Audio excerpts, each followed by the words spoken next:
and I live in Emeryville. And I'm also here with some more people this time to talk about development here in Emeryville. By raise of hand, the people that came with me, the concerned Emeryville residents. We've been talking a lot about development in Emeryville, and specifically about Bay Street too. I just want to put out a little word for labor peace, that this is an opportunity with this particular development for there to be a chance not to have the same experiences with the Woodfin Hotel.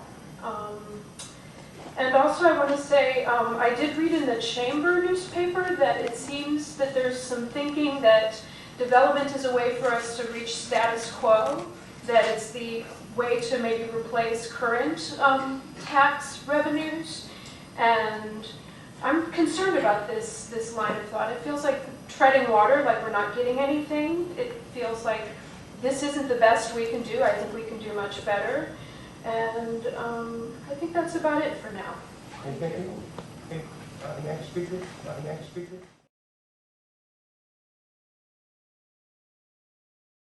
I've been an Emeryville resident for 16 years, so I'm very invested in Emeryville and the development here. I've seen Emeryville really change, and I think that possibly the system for the way we approve development needs to change along with Emeryville. We used to be a toxic waste dump, not totally, but that was a lot of what we presented to developers, and now I think we're one of the most desirable locations in the whole Bay Area for development to take place. I no longer think that we need to give away the show. I think that we need to really stand up for our own credibility and our own desirability, and to really demand in return for allowing development to take place, we need to demand return for the community. I'm talking about what has been termed a community benefits agreement. And people here today are here in support of that kind of agreement that would take place with members of the community involved at every step. And so I'm asking also that we change the process from behind closed doors process to a more open process where the community is involved. And if you're looking for members of the community to let you know how we feel, I think you have a good number here today who would be happy to share that with you.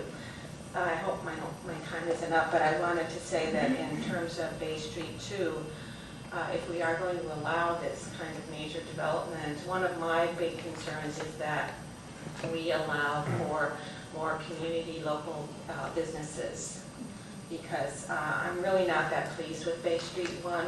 I don't know how many community members you've actually inquired as to their feeling, but I have been talking with a lot of the community members, and people say, oh, I go to the movies, but I don't really go there beyond that. And so I think maybe you should check before you build another cookie cutter mall in Emeryville and see what the community really would want. Thank you. Thank you.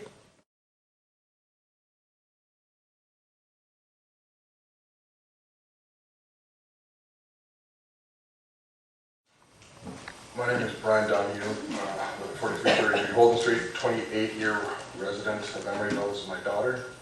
I took a few notes about this, what I was going to discuss tonight.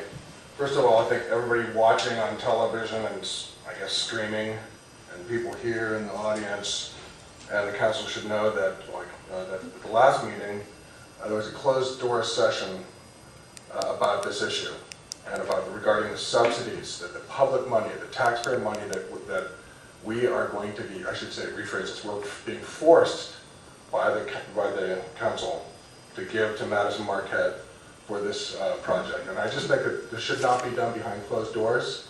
I think that this is our money, and this should be above board, transparent. We should know we're trying to make a community here, and we should be part of this process. And I sort of reject this closed door notion about giving away public funds. And we should, for our money, we should be receiving real, tangible benefits. And we should see connection of real, tangible benefits for the money that we know that we're spending. It should all be above board and transparent. I agree with the last speaker about the cookie cutter nature of Bay Street. We're not building a community here. We're building, let's face it, a regional shopping mall. Now, we can bring benefits to the community by getting a regional shopping mall. Certainly there's going to be a lot of negative impacts from this mall, from mall expansion. But we should be demanding on some real tangible community benefits. And we should not kid ourselves. This is not a community we're building a mall. So we should keep that in mind.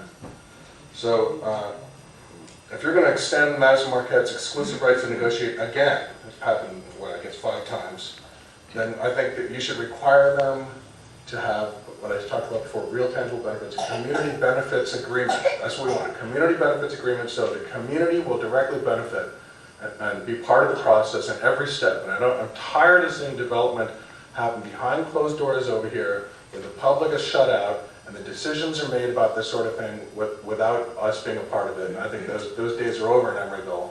As the previous speaker said, we are a desirable city now. We have a lot of developers are interested in the city.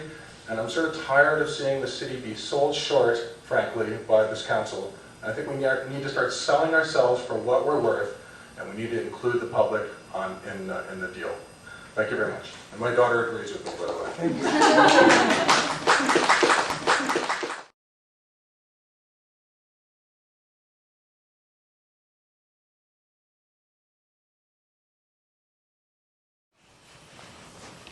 Good evening, I'm Ruth Major.